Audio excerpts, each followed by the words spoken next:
Major League Professional Arena Soccer had its start back in 1974.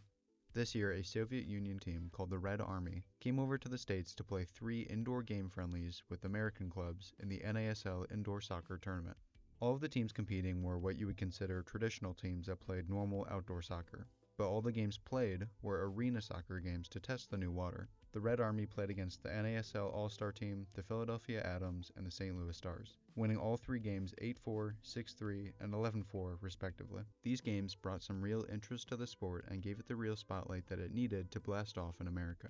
Thus, only 4 years later, the first official major indoor soccer league started, with MISL, also known as the Major Indoor Soccer League. This league saw some real success and actually really flourished in its infancy stage. Seeing expansion within the first couple of years, they really had something going. One of the expansion teams, for example the St. Louis Steamers, had a strong ownership group, which included names such as Stan Musial. The Steamers averaged over 17,000 fans a game, which made it the second highest average attendance for any professional indoor sport in North America at the time, only behind the legendary Wayne Gretzky's Edmonton Oilers. This oddly high support that arena soccer has had throughout the years is just another time America has proved their love for weird, bastardized versions of soccer.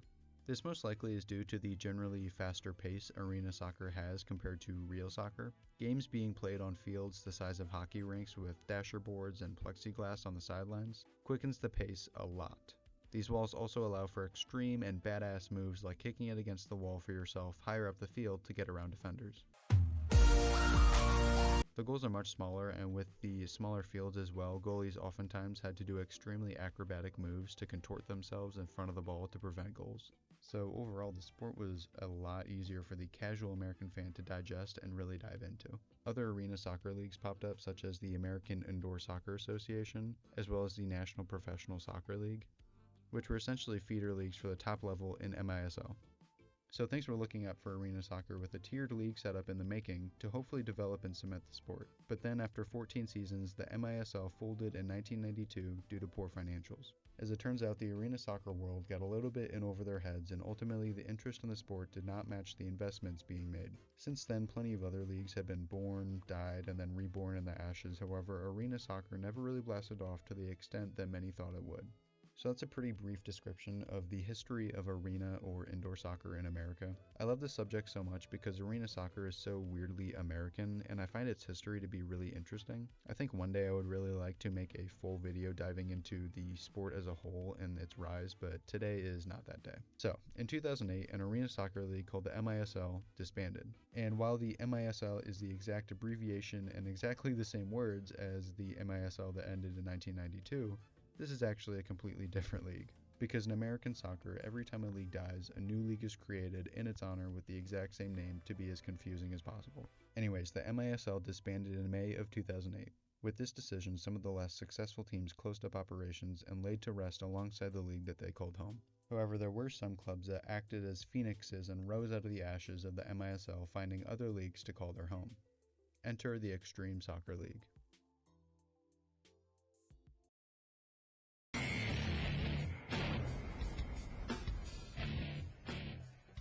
You want Xtreme Soccer? You've got it right here in Milwaukee. Welcome to the historic first broadcast of the Xtreme Soccer League. Tom Wynn, along with Wave goalkeeper Nick Warburg, will be bringing you all the play-by-play action for tonight's game between the Milwaukee Wave and the Detroit Ignition. And Nick, of course, with the closing of the MISL and now a new opening in the arena soccer world, bloodthirsty businessmen were ready to pounce on the gold mine that is American arena soccer. If you squint your eyes enough, you can see in this old MISL footage from the final 2007 season that there's actually an ad for a new indoor soccer league, which is, of course, the Xtreme Soccer League. The 4-team Xtreme Soccer League was announced in September of 2008, with the Chicago Storm, Detroit Ignition, Milwaukee Wave, and the New Jersey Ironmen. The league's mission was to make arena soccer work. The XSL was aware that their sport was a lot different from outdoor soccer, and rather than making moves to try and mimic the outdoor side of play, they wanted to embrace their identity and the differences of indoor soccer. Using the Wayback Machine, I was able to get my hands on some old, now defunct club websites, and one of these websites actually linked me to a Milwaukee Journal interview with Brian Lofton, who was the league's commissioner. Brian is quoted as saying, We need to stop trying to compare ourselves to the outdoor game and actually embrace what makes us different. The outdoor game was soccer in the US through the late 80s and into the 90s. With the advent of MLS, we never really changed how we viewed ourselves or how we wanted to represent ourselves. Change is coming, Lofton says, with a business plan that will rely on an increased internet presence and live web streaming of league games. The league also plans to be involved in various forms of soccer, including futsal, street soccer, and beach soccer. So as Lofton said, they were ready to really cement the identity and experience that is indoor soccer. He touched on a couple of the strategies that the league was ready to implement to see this success. The XSL was aware that in the chaos that was the early 2000s, change was inevitable. So rather than reminiscing about the long-gone heyday of indoor soccer with the 80s and 90s, the XSL wanted to strategize how to thrive in the new millennium. The league and the teams were expanding operations onto the internet, creating their own websites, digitalizing press reports, game footage, behind-the-scenes videos, and player/coach interviews. Aware of the potential that came with incorporating media interaction on the internet, the league tried to take full advantage of this new lane. While the XSL was branching out into newer modes of connecting with fans through the internet, they also worked with more concrete and proven methods of reaching fans such as the television. In an interview by the Ignition Insider, Detroit Ignition president Greg Bibb is quoted as saying, "I feel that television is of the utmost importance. I believe that without television, you risk becoming not relevant. Our agreement with Comcast Local guarantees fans at least 10 live broadcasts in our inaugural season. It gives our fans and the community a chance to get to know our sport, our players, and become familiar with the Detroit Ignition." The Milwaukee Wave also had a broadcast deal with the local Time Warner Sports, which would broadcast some of the Wave's games on television. And then the New Jersey Ironmen had a sponsorship with Sports in the Golden State, which was a sports journalism organization that covered everything and anything sports in New Jersey. Faster, wilder, way more intense. Soccer, the world's most popular sport. Coming this fall to the city where champions are made. Detroit, we have Ignition. Detroit Ignition. Major indoor soccer league. Intense athletes, furious footwork, high scoring, and passion for the game you'll find nowhere else. This is the world's favorite sport. Intensified indoor soccer. And Detroit Ignition brings the game to you this fall. Whether you're a soccer fanatic or looking for the biggest party in town, the Detroit Ignition is here to ignite your night at the CompuWare Sports Arena coming this fall. Season begins this November. Get your tickets now. Premier sections, preferred parking, family 4-packs, group discounts, and more. There's something for everyone, and everyone loves soccer. Call 888-436-GOAL or visit DetroitIgnition.com. That's 888-436-4625 or click DetroitIgnition.com. Detroit, we have ignition.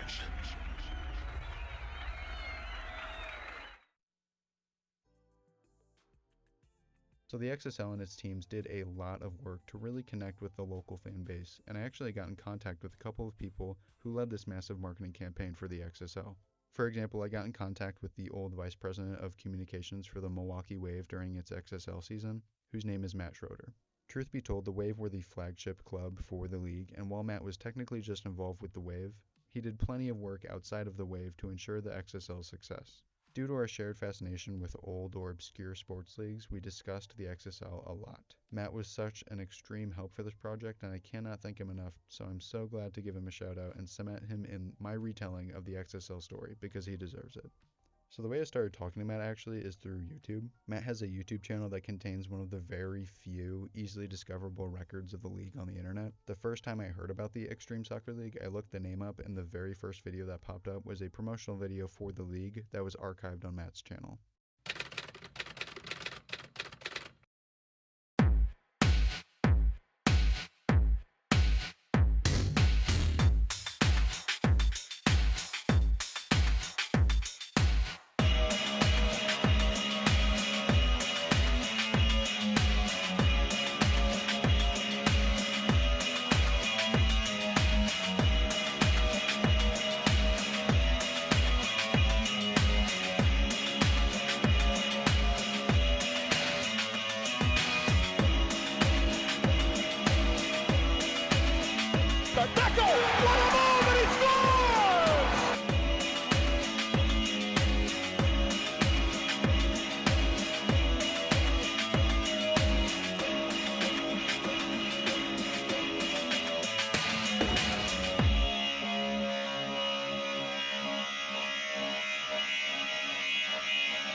Matt told me a lot of interesting information about the league that you can't really find anywhere on the internet, as well as gave me a bunch of names and places I could go to connect and try and find some more sources of info about the league.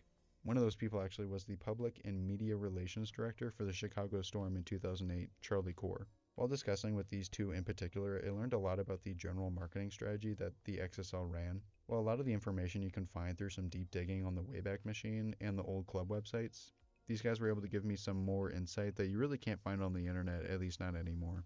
One of the main principles that really set the XSL apart from other indoor leagues at the time was the move to market the league rather than the teams. What do I mean by this? Charlie and I discussed how the XSL marketed itself as the league, and the material was much less focused on the teams individually. This means that they had uniform branding, websites, and even used the same stadium music. The experience of going to an XSL game was really supposed to feel like going to an XSL game. This move was done in order to really try and help push the Xtreme brand and allow for the league to become more known and not just some weird offshoot league that came from the MISL disbanding. A big reason for this, I believe, is the somewhat unsettled nature of a lot of the teams in the league. The Milwaukee Wave were founded in the 80s and had a really strong fan support throughout the years. However, every other team in the league was pretty much brand new, with the oldest outside of the Wave being the Chicago Storm at 4 years old when they joined the XSL. So for the XSL to succeed, they couldn't really just rely on having a bunch of solid, already proven teams being a part of or joining their league, like many other indoor leagues had done in the past. Instead, they had to really grow the league's image and likeness, thus utilizing a much more uniform marketing system than most traditional leagues. However, side note, this isn't to say that the XSL didn't try to lean at all on the Wave and their proven fan base to find growth, because as Charlie explained to me, they most definitely did. Most of the league's clubs were running extremely understaffed, so you had people like Matt Schroeder, who worked with the Wave, end up kind of being a fill-in for other clubs throughout the league. You also had the league's literal announcement of existence being held in Milwaukee, Wisconsin. So while the XSL did really try to not rely that heavily on their already solid existing teams to bring in support for the league, they were definitely not immune to using their best club, the Wave, as a crutch at times. I also want to go over the financials of the XSL, as Matt Schroeder described to me their general philosophy, which I found really interesting. Every company is the same. It's a simple equation that allows them to exist. If you're a nonprofit, you simply need to bring in or make as much money as you spend. But if you're a real company who's trying to make money, you need to bring in more money than you spend, which is pretty simple. Now, arena soccer in the 2000s, and to this day, honestly, is not really the most widespread sport. I definitely consider it one of America's beautiful cult sports that very few people hold very near and dear to their hearts. And the XSL knew this. The leadership was not dumb and wasn't about to funnel in a ton of money to an arena soccer league without doing some thinking first. So with the small market that is American arena soccer, there is a somewhat low cap on how much money a league like this can make. The XSL is never going to be doing NFL numbers because people do not care about indoor fucking soccer anywhere close to as much as they care about football. The XSL leadership knew that the goal of past indoor leagues to try and generate more and more money in order to find more success and create the absolute best soccer experience they could was ultimately unrealistic through a business lens. So rather than try to design the XSL in a way to generate as much money as arena soccer possibly can, they focused more on the other side of that simple company equation. Rather than worry about maximizing income streams, the league was an experiment at cost containment in arena soccer, to try and spend the littlest amount of money possible without seeing serious downgrades in the league's quality. This was the business principle that the XSL was founded on.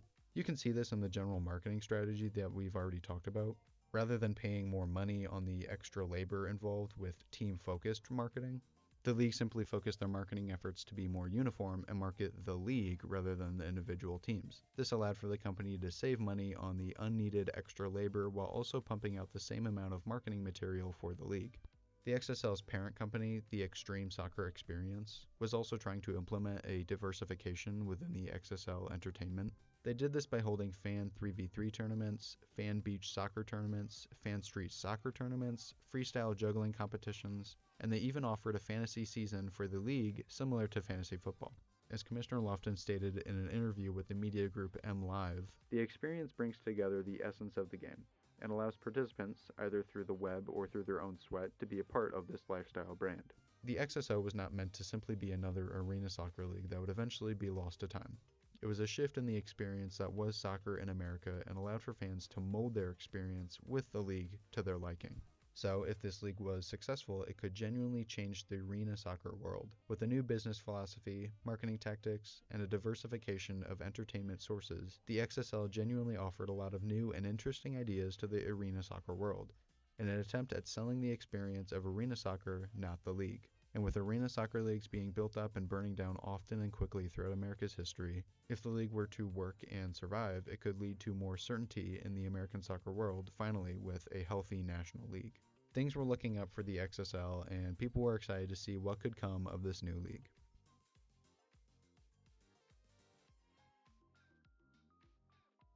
The season had begun, with exciting international and domestic talent like Lucio Gonzaga, Carlos Ferreira, Marco Terminesi, and Danny Waltman. The Xtreme Soccer League was among the highest levels of competition in the indoor soccer world. The high talent and quick game style led to a very high-scoring year for the league, with an average of over 26 shots and 9.4 goals a game, which made for an exciting fan environment.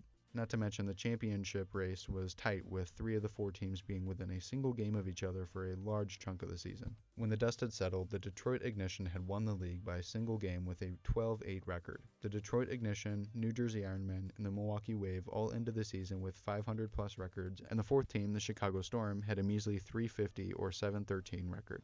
By the end of the season, the ruthless attacker Lucio Gonzaga was the Golden Boot winner with 23 total goals, and Giuliano Olivero was the player with the most assists at 20.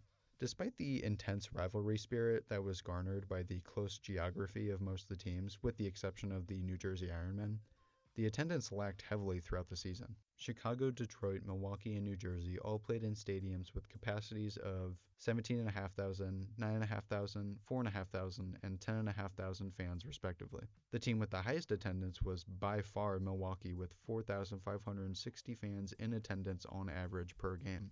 And the only team to even come close to filling the stadium they played in was Detroit, and that was simply because the USA Hockey Arena that they played in was so small. So despite the immense efforts by Xtreme Soccer's marketing team to make the league an attractive, innovative experience, these large markets never fully adopted the league. There are plenty of reasons for this. For starters, something pretty big happened in 2008 that negatively affected many businesses and people financially: the 2008 housing market crash. I read about This led to many Americans spending much less money than they normally would on luxuries such as entertainment through sports events. Thus, this could be a huge contributing factor to low ticket sales, low TV ratings, low merch sales, and the overall lack of involvement or interest in the games. Another point that I brought up earlier is what I talked to Charlie Core about. With XSL branding the league as a whole rather than the individual teams that made the league up, it was believed that this was an economically friendly way to effectively get the word out to the masses and pull interest towards the inaugural season of the league. Thanks to the XSL being composed of mostly new and unproven teams, relying on pre-existing teams to bring attention to the league for your strategy was not going to work like it had for leagues in the past. However, with hindsight, it seems that this strategy was not fully successful. While the XSL's efforts to get their league's name out there to compete against the other 2 arena soccer leagues that were born from MISL's disbanding, it seems that this strategy only ended up putting valuable resources towards the uphill battle of the league's coverage or interest, and ultimately stealing those valuable resources from being put into growing local interest and growth for the individual teams. Also, speaking of the fact that XSL was composed of mostly brand new teams, this is another reason why this league was doomed from the start. Most of the strong and already well-cemented teams within the MISL ended up going to either the Professional Arena Soccer League or the National Indoor Soccer League after the disbanding of MISL. Some of these teams, the Baltimore Blast for example, actually saw great success this year after their move out of MISL, with their highest ever average attendance per game season at 7,500 fans per game. In the XSL, with the exception of Milwaukee, which was founded in the 80s, every other team was once again founded at least after 2004. These teams were simply not proven to be successful yet. A brand new indoor soccer league with 3 of their 4 teams being under 4 years old doesn't sound like a great business model. And when you look at it through this lens, it unfortunately starts to make more and more sense why this league failed after 1 season. The last main point I can find that probably helped lead to the failure of the league is the travel costs. The league's teams were, for the most part, all relatively close and located in the Great Lakes region. While talking to Brian Bauer, head of Chicago Storm PR during the XSL era, he spoke to me on the importance of regional leagues for smaller sports such as arena soccer. With the small interest market that arena soccer has, ultimately for a league to thrive, it must spend as little money as possible. So if a league can save money on traveling by staying regional, then it has much higher odds of thriving. While most of the XSL teams were very close in proximity, the New Jersey Ironmen were the outlier. For teams to travel in between Milwaukee, Chicago, and Detroit, the cost could be very low thanks to the short distance. However, New Jersey is over double the distance away from the nearest team than any other team are from the other ones. And while this may have been a very small contributing factor as to why the XSL's financials just ended up not making sense, it still is just another reason why the league unfortunately had to disband after one season. Ultimately, the Xtreme Soccer League was more than just a failed arena soccer league. It was a beacon of excitement and a unity for fans who loved their weird, fucked up version of soccer. In its brief existence, the XSL helped ignite and move the passion and enthusiasm for the sport in the right direction. With fascinating displays of athleticism and thrilling high-score games, the league provided a platform for players to showcase their abilities and captivate the small audiences that showed up to their games. While the XSL experiment of allowing fans to mold their experience with the league to their liking did not make it past the first year, remnants of this lost league still exist to this day. The New Jersey Ironmen unfortunately folded alongside the league when it closed up.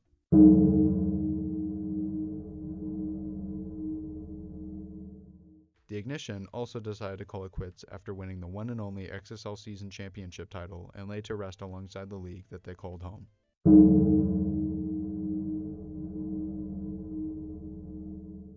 However, the Chicago Storm and Milwaukee Wave were not done just yet. The Chicago Storm made a move the season after to move to the Ultimate Soccer League.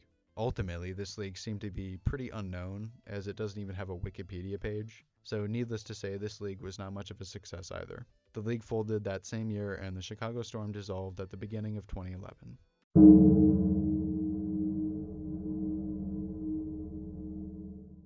However, there is one happy story to come from XSL, the Milwaukee Wave.